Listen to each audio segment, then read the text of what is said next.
ఇటీవల కురిసిన వర్షాలకు ఆదిలాబాద్ జిల్లాలో పత్తి, సోయా, కంది పంటల్లో చాలా సమస్యలు తలెత్తాయి. ముఖ్యంగా పంటల్లో కలుపు పెరిగిపోయింది. అక్కడక్కడ వర్షపు నీటి వల్ల చీడపీడల ఉధృతి పెరిగింది. వెంటనే వర్షపు నీటిని తొలగించి తగిన జాగ్రత్తలు పాటించాలని సూచిస్తున్నారు ఆదిలాబాద్ జిల్లా కృషి విజ్ఞాన కేంద్రం శాస్త్రవేత్త డాక్టర్ రాజశేఖర్.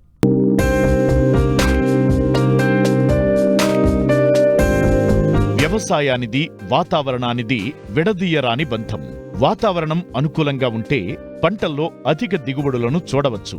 అదే వాతావరణం ప్రతికూలించిందా దిగుబడులు తగ్గవచ్చు లేదా అసలుకే దక్కకుండా పోవచ్చు. ఇటీవల వరుసగా కురిసిన వర్షాలు, ప్రస్తుతం కురుస్తున్న వర్షాలు ఆదిలాబాద్ జిల్లాలోని ఆరుతడి పంటలకు ఆటంకంగా మారాయి. ముఖ్యంగా పత్తి, సోయా, కంది పంటల్లో కలుపు, చీడపీడలు పెరిగిపోయాయి. వీటి నివారణకు ఎలాంటి యాజమాన్యం చేపడితే పంటను కాపాడుకోవచ్చో తెలియజేస్తున్నారు ఆదిలాబాద్ కృషి విజ్ఞాన కేంద్రం శాస్త్రవేత్త రాజశేఖర్. ప్రస్తుతము ఆదిలాబాద్ జిల్లాలో చూసుకున్నట్లయితే ప్రధాన పంటలు పత్తి, సోయాబీన్, కంది. మరి ప్రతి పంట చూసినట్లయితే ప్రస్తుతము మరి 50 నుంచి 55 రోజుల దశలో ఉంది.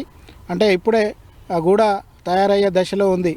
మరి గత 15 నుంచి 20 రోజులలో కంటిన్యూగా రోజు వర్షం కురవడం వల్ల ప్రతి ఎదుగుదల, అదేవిధంగా మరి ముఖ్యంగా కలుపు సమస్య అనేది రైతులు ఎదుర్కొంటూ ఉన్నారు. మరి ప్రస్తుత పరిస్థితులలో అంతర్కృషి చేయలేని పరిస్థితి ఉంది కాబట్టి ముఖ్యంగా ఈ కలుపు నివారణకి అమోనియం గ్లూఫోసినేట్ లేదా పారాక్వాట్ 5 మిల్లీలీటరు లీటర్ నీటికి కలిపి మరి డోమ్ పెట్టుకొని, అదేవిధంగా మొక్క పైన పడకుండా, ఆకుల పైన పడకుండా, కాండం పైన పడకుండా జాగ్రత్త వహించి పిచికారీ చేసుకున్నట్లయితే కొంత కలుపును నివారించుకోవచ్చు, ఖర్చు తగ్గించుకునే అవకాశం ఉంది. ఇకపోతే వర్షాలు కంటిన్యూగా కురవడం వల్ల పెరుగుదల లోపించి ఉంది. మరి పెరుగుదల రావడానికి ముఖ్యంగా 3-19 లేదా 3-20 లేదా 13-0-45 10 గ్రాములు లీటర్ నీటికి, దాంతోపాటు ఫార్ములా 4, ఫార్ములా 6 5 గ్రాములు లీటర్ నీటికి కలిపి పిచికారీ చేసుకోవాలి. అదేవిధంగా బాగా నీళ్లు నిలిచిన ప్రదేశాలలో కింది ఆకులు అనేది ఎరుపుగా మారడం అనేది గమనించడం అనేది జరుగుతూ ఉంది. మరి వీటి ఎరుపుగా ఉన్న మొక్కలకి ముఖ్యంగా యూరియా 10 గ్రాములు, దాంతోపాటు మెగ్నీషియం 10 గ్రాములు లీటర్ నీటికి కలుపుకొని పిచికారీ చేసుకోవాలి. ఇకపోతే మరి ప్రస్తుతము పత్తి పంటలో చీడపీడల విషయానికి వస్తే మరి పేనుబంక, అదేవిధంగా పచ్చదోమ గమనించడం జరిగింది. ఈ రెండింటి నివారణకి ఎసిఫేట్ 1.5 గ్రాములు లేదా ఎస్టమిప్రిడ్ 0.2 గ్రాములు లేదా ఎసిఫేట్ ప్లస్ ఇమ్డాక్లోపిడ్ కలిపిన మందుని 2 గ్రాములు లేదా థయోమిథాక్సమ్ 0.2 గ్రాములు లేదా ఎస్టమిప్రిడ్ ప్లస్ బైఫెంత్రిన్ అనేది 0.5 గ్రాములు లీటర్ నీటికి కలుపుకొని పిచికారీ చేసుకుంటే ప్రస్తుత దశలో ఆశించిన పేనుబంక మరియు పచ్చదోమను నివారించుకోవచ్చు. ఇకపోతే మరి రెండవ ప్రధాన పంట సోయాబీన్. ఈ సోయాబీన్ పంట ప్రస్తుతము పూత దశలో ఉంది. మరి ఈ దశలో ముఖ్యంగా గత 15-20 రోజుల నుంచి 2 రకాల పురుగులు, కాండపు ఈగ, కాండపు తొలుచు పురుగు లేదా పెంకు పురుగు అంటాము, ఈ 2 రకాల పురుగులు అక్కడిక్కడ గమనించడం జరుగుతూ ఉంది. మరి వీటి నివారణకి ముఖ్యంగా ఈ కార్బోఫిరాన్ 3% లేదా 3G గుళికలు ఎకరానికి 8 నుంచి 10 కిలోల చొప్పున మొక్క కింది భాగంలో, అడుగు భాగంలో పడేటట్లు చూసుకోవాలి.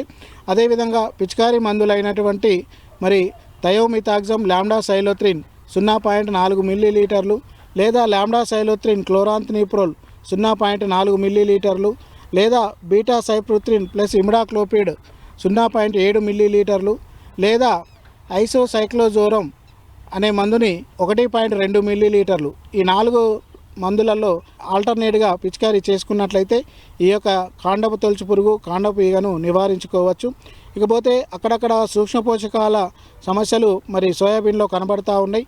కాబట్టి ఈ పురుగు మందులతో పాటు మరి పల్సెస్ అక్యుస్ప్రే అనేది మార్కెట్లో దొరుకుతూ ఉంది. అది 10 గ్రాములు లీటర్ నీటికి కలుపుకొని పిచికారీ చేసుకుంటే ఈ సూక్ష్మ పోషకాలను కూడా నివారించుకోవచ్చు. ఇకపోతే మూడవ ప్రధాన పంట కంది. మరి కంది అత్యధిక వర్షానికి మరి అక్కడక్కడ ఎండు తెగులు అనేది వడలిపోవడం అనేది గమనించడం జరిగింది.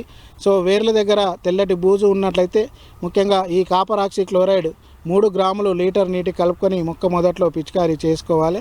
సో ఈ విధంగా ప్రస్తుత పరిస్థితులలో ముఖ్యంగా ప్రత్తి మరియు సోయాబీన్, అదేవిధంగా కంది పంటల్లో తగు జాగ్రత్తలు చేపట్టినట్లయితే పంట మరి మంచి ఏపుగా పెరిగే అవకాశం ఉంటుంది.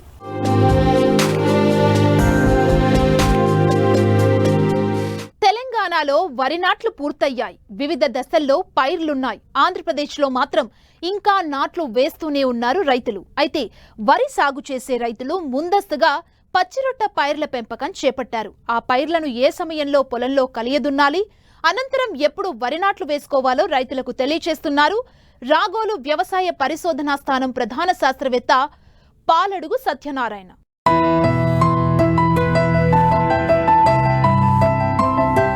అధునాతన వ్యవసాయంలో మితిమీరిన రసాయన ఎరువులు వాడడం వల్ల పసిడి పంటలు పండే భూములు సహజ శక్తిని కోల్పోతున్నాయి, సాగుకు యోగ్యం కాకుండా తయారవుతున్నాయి. ముఖ్యంగా భూమిలో స్వతహాగా లభ్యమయ్యే పోషకాల్లో అసమానతలు ఏర్పడి పంటలో సూక్ష్మ పోషకాల లోపాలు బయటపడుతున్నాయి. ఫలితంగా భారీ పెట్టుబడులు పెట్టిన రైతులు తగిన దిగుబడి లేక నష్టపోవాల్సి వస్తుంది. ఇలాంటి పరిస్థితుల్లో నేలలను పునరుజ్జీవింపచేయడానికి సేంద్రియ ఎరువులను వాడాల్సిన అవసరం ఉన్నది. మరోవైపు పశువుల ఎరువు, వర్మి కంపోస్ట్, కోళ్ల ఎరువు, గొర్రెల ఎరువు వంటి సేంద్రియ ఎరువుల లభ్యత సామాన్య రైతులకు భారంగా మారుతున్నది. ఈ నేపథ్యంలో జనుము, జీలుగా, పిల్లి పెసర వంటి పచ్చిరొట్ట సాగు మంచి ప్రత్యామ్నాయంగా కనిపిస్తున్నది. ఈ పంటలను పొలాలలో పెంచి నేలలోనే కలియదున్నడం వల్ల భూసారం పెరుగుతుంది. కలుపు నివారణతో పాటు అధిక దిగుబడులను పొందేందుకు ఆస్కారం ఉంది. అందుకే చాలా మంది రైతులు వరి సాగుకు ముందు పచ్చిరొట్ట పైర్లను సాగు చేస్తారు.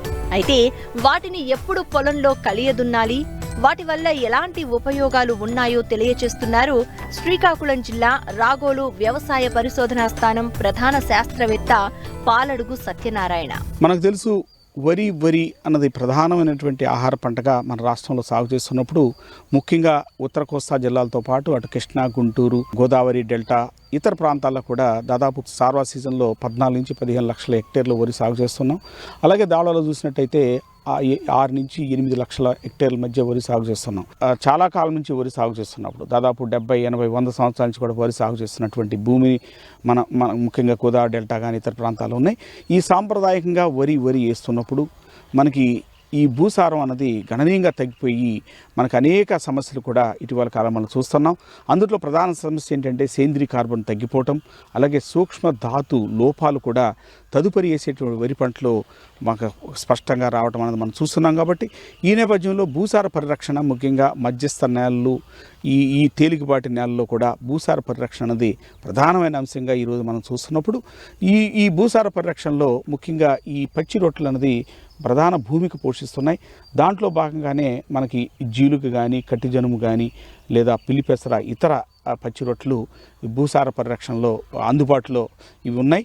ముఖ్యంగా ఏంటంటే ఈ ఖరీఫ్ సీజన్లో మనకు వరి వేసే ముందుగా తొలకరి వర్షాలు పడగానే వెంటనే భూమిని దున్నిన తర్వాత ఈ జీలుగా కానీ, కట్టి జనుము కానీ సుమారు 8 నుంచి 12 కిలోల మోతాదులో మనం భూమికి చల్లి దాన్ని మనం ఒక సదును చేసుకుంటే, అంటే పట్టిలాగేసి సదును చేసుకున్న తర్వాత మళ్ళీ తదుపరి పడినటువంటి వర్షాలకి ఈ కట్టుజనుము కానీ, జీలుగు కానీ మొలుస్తాయి. ఈ మొలిసిన తర్వాత దాదాపు మనకు 30 నుంచి 40 రోజులకి వయసుకు వచ్చేదలికి దాదాపు 5 నుంచి 7 అడుగులు ఎత్తు పెరుగుతూ దాదాపు ఒక పెన్సిల్ మందం థిక్నెస్లో ఇవి పెరిగిన తర్వాత దీన్ని మనం భూమిలో కలయిదునుకోవటం వల్ల మనకి చాలా ఉపయోగాలు మనం చూడగలుగుతున్నాం. ఆ విధంగా కలయిదున్ని 10-15 రోజుల తర్వాత వరి నాటుకున్నట్టయితే ఎప్పుడైతే ఈ పచ్చి రొట్టెల్లో దాదాపు 8 నుంచి 10 టన్నులు రొట్ట మనకి భూమికి చేరటం వల్ల మనం వేసుకోవాల్సినటువంటి ఎరువుల వినియోగం గణనీయంగా తగ్గుతుంది. అంటే దాదాపు 40% ఎరువుల వినియోగం కూడా మనం తగ్గించుకోవచ్చు. అంటే ముఖ్యంగా అటు భాస్వరం ఎరువు కానీ, నత్రజని ఎరువు కానీ, అలాగే పొటాష్ ఎరువుల్ని గణనీయంగా తగ్గించుకోవచ్చు. దీంతో పాటుగా ఎప్పుడైతే ఈ పచ్చి రొట్టెలు అనేది భూమి యొక్క కింద పొరలోంచి ఏరు వెళ్ళి అక్కడ ఉన్నటువంటి సూక్ష్మ ధాతువుల్ని కూడా సంగ్రహించి, అంటే ఖనిజాలను సంగ్రహించి మనం కలదిన్నప్పుడు భూమి పై పొరలో నిక్షిప్తం చేస్తున్నాయో ఆ విధంగా చేయటం వల్ల ఈ కింద పొరలో ఉన్నటువంటి ఈ పోషకాలు కూడా పై పొరకు తీసుకురావడానికి ఈ పచ్చి రొట్టెలు ఒక వాహనంగా పనిచేస్తాయి. కాబట్టి ఆ విధంగా సూక్ష్మధాతు లోపాలు, పోషకాలని గణనీయంగా తగ్గించుకోవటం వల్ల వరి రైతుకి సాగు ఖర్చు గణనీయంగా తగ్గుతుంది. దీంతో పాటుగా కలుపు యాజమాన్యంలో కూడా ఈ పచ్చి రొట్టెలు మంచి భూమికి పోషిస్తున్నాయని చెప్పొచ్చు. మనం విత్తనం వేయగానే జీలుగుతో పాటు కలుపు మొక్క గింజలు కూడా మొలుస్తాయి. వీటన్నిటిని కూడా కలగదనటం వల్ల కలుపు కూడా గణనీయంగా తగ్గి మనకి సాగు ఖర్చు కూడా గణనీయంగా తగ్గుతుంది. అంటే రసాయనిక ఎరువులు కలుపు మందులు వాడకం తగ్గుతుంది. అలాగే లేబర్ కూడా ఖర్చు కూడా గణనీయంగా తగ్గుతుందని చెప్పొచ్చు. వీటితో పాటుగా సేంద్రియ కార్బను గణనీయంగా పెరగటం వల్ల ఆ పంట మీద తదుపరి వేసే వరి పంట మీద ఉపయోగంతో పాటుగా తదుపరి పంట మీద కూడా అంటే అపరాలు సాగు చేసే ప్రాంతాల్లో అపరాల మీద కూడా ఈ పచ్చి రొట్టెల ప్రభావం ఉండటం వల్ల అధికంగా సేంద్రియ కార్బను ఇతర పోషకాల లభ్యత వల్ల దిగుబడులు కూడా పచ్చి రొట్టెలు వేయటం వల్ల వరితో పాటు అపరాలు దిగుబడులు కూడా పెరుగుతున్న పరిస్థితులు మనం చూస్తూ ఉన్నాం. క్రమశిక్షణతో వ్యవసాయం చేస్తూ భూసార పరీక్షణ ముఖ్యంగా పచ్చి రొట్టెల ద్వారా వ్యవసాయం చేసినట్టయితే మన భూమి సారవంతం అవుతుంది. అలాగే సాగు ఖర్చు గణనీయంగా తగ్గుతుంది. ప్రతి రైతు ఎక్కడ అవకాశం ఉంటే అక్కడ ఈ విధంగా పచ్చి రొట్టెలు వేసుకుని దాన్ని కలిగిని తదుపరి వరి సాగు చేసుకున్నట్టయితే రైతుకి అలాగే మన నేల తల్లికి మనం మేలు చేసిన వాళ్ళం అవుతాం.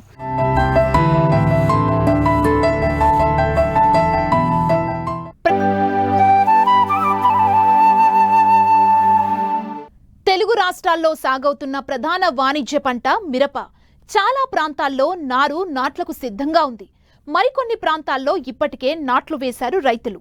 మారుతున్న వాతావరణం కారణంగా నారుమడుల్లో ఇనుపధాతు లోపం ఏర్పడినట్లు శాస్త్రవేత్తలు గుర్తించారు. ఈ సమస్య నుండి నారును కాపాడుకునేందుకు చేపట్టాల్సిన యాజమాన్యం గురించి తెలియజేస్తున్నారు శాస్త్రవేత్త వనం చైతన్య.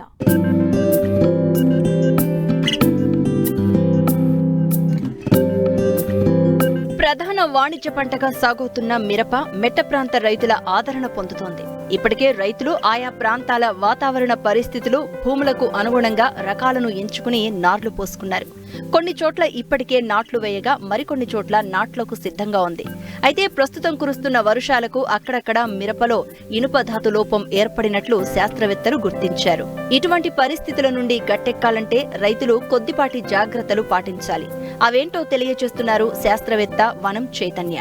ప్రస్తుతం చూసినట్లయితే మనకు మిరప నారుమడి దశలో లేదంటే కొంతమంది ఆల్రెడీ ప్రధాన పొలంలో నాటే దశలో ఉంది. ఈ మధ్యకాలంలో మనము మిరప నారుమడిలో ఇనుపధాతు లోపం అనేది గమనించడం జరిగింది. ముఖ్యంగా ఇనుపధాతు లోపం అనేది లక్షణాల విషయానికి వచ్చినట్లయితే మొదటగా లేత ఆకులపైన మనకి ఈనెల మధ్య భాగంలో పసుపు వర్ణంలోకి మారడం, తర్వాత అది తెలుపు రంగు మచ్చలుగా ఏర్పడడం జరుగుతుంది. తర్వాత క్రమేణా అది ఆకు పాలిపోయినట్టుగా తెలుపుగా అయిపోతుంది. అంతేకాకుండా ఇది తీవ్రమైన కొద్దీ మనకు మొత్తం మొక్క పైన కూడా ఎఫెక్ట్ అయ్యి అన్ని ఆకులపైన కూడా దీని ఎఫెక్ట్ కనిపిస్తుంది. అంతేకాకుండా మొక్కలు చనిపోయే అవకాశం ఉంటుంది. దీనికి గల ప్రధాన కారణం ఏంటంటే ఇది ముఖ్యంగా అధిక వర్షాలు పడ్డప్పుడు మనకు మొక్క యొక్క వేరు వ్యవస్థ అనేది లోపల ఉన్నటువంటి ఈ ధాతువులని సంగ్రహించడం అనేది తగ్గిపోవడం ఒకటి. లేదంటే బెట్ట పరిస్థితుల విషయానికి వచ్చినట్లయితే అధిక ఉష్ణోగ్రతలు ఉండడము, లేదంటే మనం భాస్వరస్ ఎరువు అంటే భాస్వర ఎరువును మనము ఎక్కువగా అందించినప్పుడు ఈ ఇనుపధాతు అనేది వేరు వ్యవస్థ సంగ్రహించుకోలేకపోవడం వల్ల కూడా మనకి దీని యొక్క లోపం అనేది కనిపిస్తూ ఉంటుంది. ముఖ్యంగా మనం నార్మల్ విషయానికి వచ్చినట్లయితే ఎత్తైన బెడ్లపైన నారు పోసుకున్నప్పుడు రైతులు బాగా చివికిన పశువుల ఎరువు కనుక మనం ఉపయోగించినట్లయితే ఈ కొంచెం సూక్ష్మధాతు లోపాలు అనేది రాకుండా కొంతవరకు నివారించుకోవచ్చు. ఒకవేళ ఆల్రెడీ మనము ధాతువు యొక్క లోపం కనుక మనం నర్సరీలో గమనించినట్లయితే మనం పైపాటుగా అన్నబేది 5 గ్రాములు లీటర్ నీటికి కలుపుకొని దీనికి 0.5 గ్రామ్స్ సిట్రిక్ యాసిడ్ని కూడా కలుపుకొని మనము 10 రోజుల వ్యవధిలో 2 సార్లు కనుక పిచికారీ చేసుకోవాలి.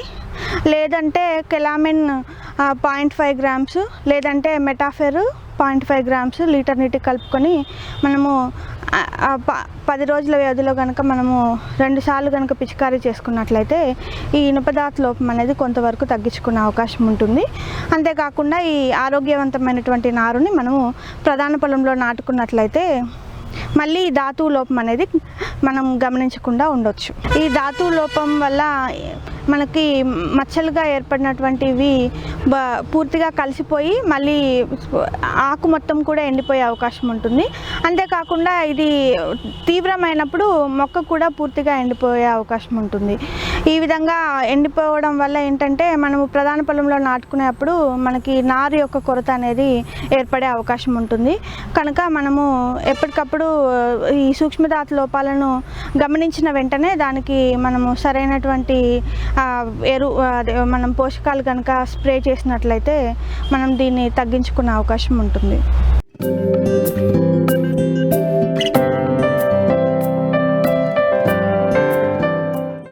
మంచినీటి చేపల పెంపకంలో బొచ్చే, రాగండి, సిల్వర్ కార్పు, గ్రాస్ కార్పు, బంగారు తీగ వంటి చేపలను శాస్త్రీయ పద్ధతుల్లో పెంచుతున్నారు రైతులు. అయితే ఇందులో పెట్టుబడులు అధికం కావడమే కాకుండా దిగుబడి కూడా ఆలస్యమవుతుంది. అంతేకాదు వీటికి శంఖజలగా, పేను లాంటి రోగాలతో నష్టాలు జరుగుతున్నాయి.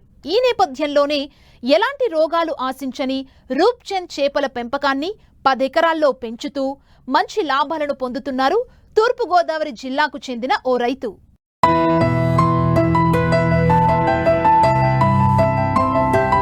మత్స్య పరిశ్రమ దినదినాభివృద్ధి చెందుతోంది. మారుతున్న టెక్నాలజీకి అనుగుణంగా చేపల పెంపకాన్ని కూడా మార్చుకుంటున్నారు రైతులు. ఆంధ్రప్రదేశ్లో ముఖ్యంగా రొయ్యల సాగు తరువాత మంచినీటి చేపల పెంపకం కొనసాగుతోంది. మంచినీటి చేపల పెంపకానికి ఉభయ గోదావరి జిల్లాలు కేంద్ర బిందువుగా నిలుస్తాయి. అందువల్ల మంచినీటి చేపల పెంపకం ఈ ప్రాంత రైతులకు వరంగా మారింది. అయితే అధిక పెట్టుబడి, రైతుల తెగింపు, శ్రమ, పెట్టుబడితో ఈ కల్చర్ దినదినాభివృద్ధి చెందింది. కానీ ఈ తెల్ల చేపలకు పేనుబంక, శంఖజలగలాంటి రోగాలు రావడం, వాటిని నివారించేందుకు అధిక ఖర్చు చేయడం జరుగుతోంది. ఒక్కోసారి చేపలు చనిపోయి కనీసం పెట్టుబడి కూడా వచ్చే పరిస్థితులు లేవు. ఈ నేపథ్యంలోనే ఎలాంటి రోగాలు రాని రూప్చంద్ చేపల పెంపకం విస్తరిస్తోంది.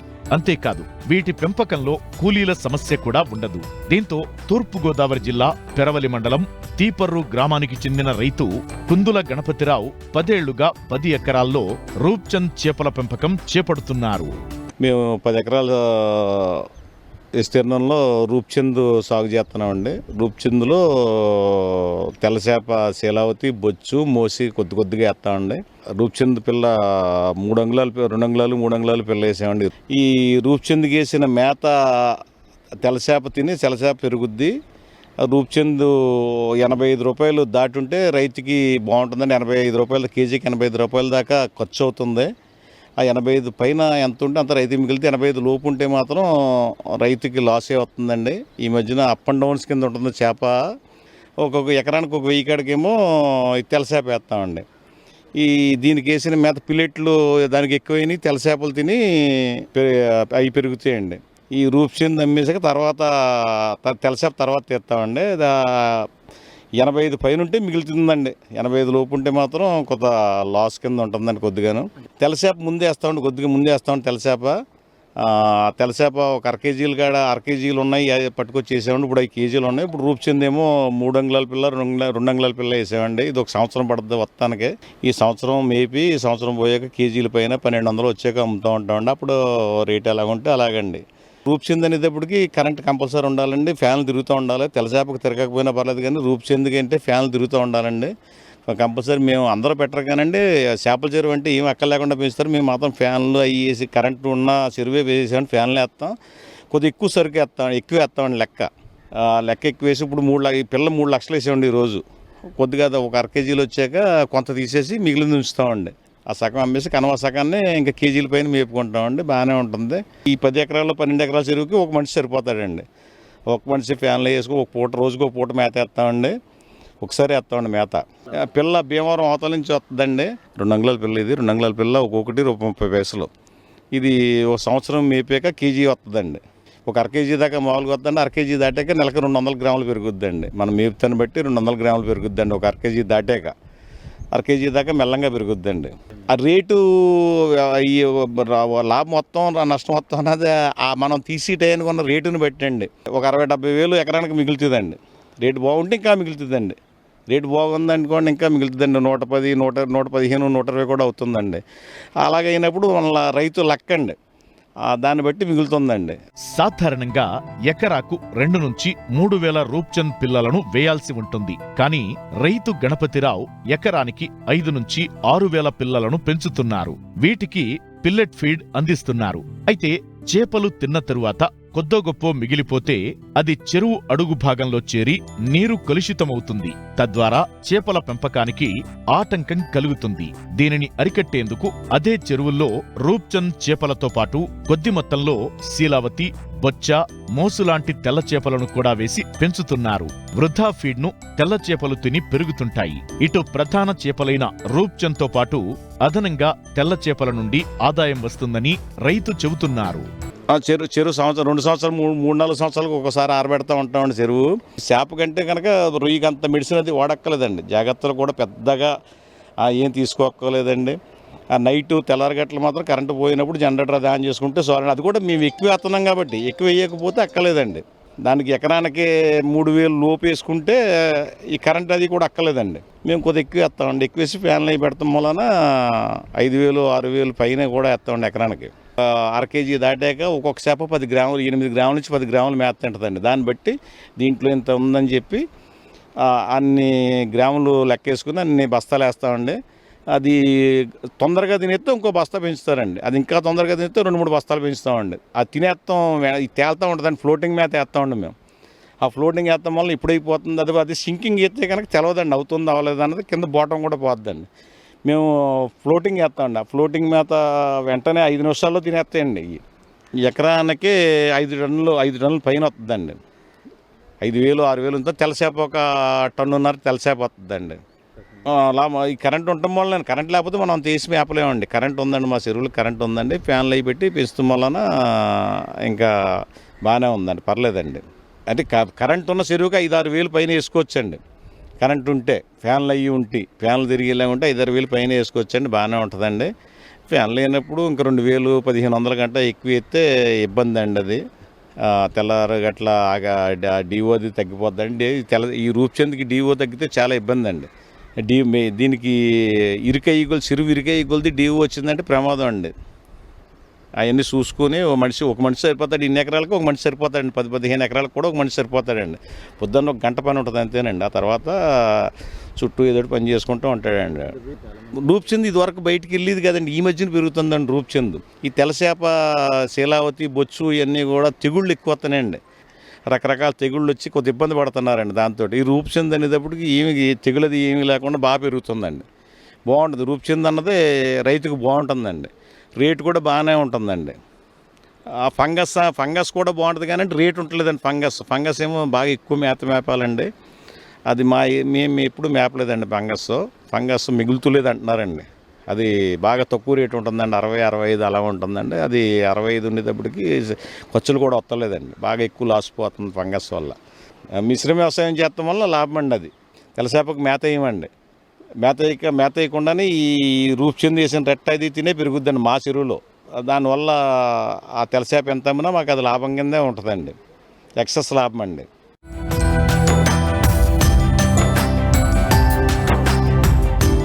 మరిన్ని ఆసక్తికరమైన విశేషాలతో ప్రతిభ బయోటెక్ కోకోలి సమర్పించు మట్టి మంచి కార్యక్రమంలో మళ్ళీ కలుసుకుందాం. అంతవరకు సెలవు, నమస్తే.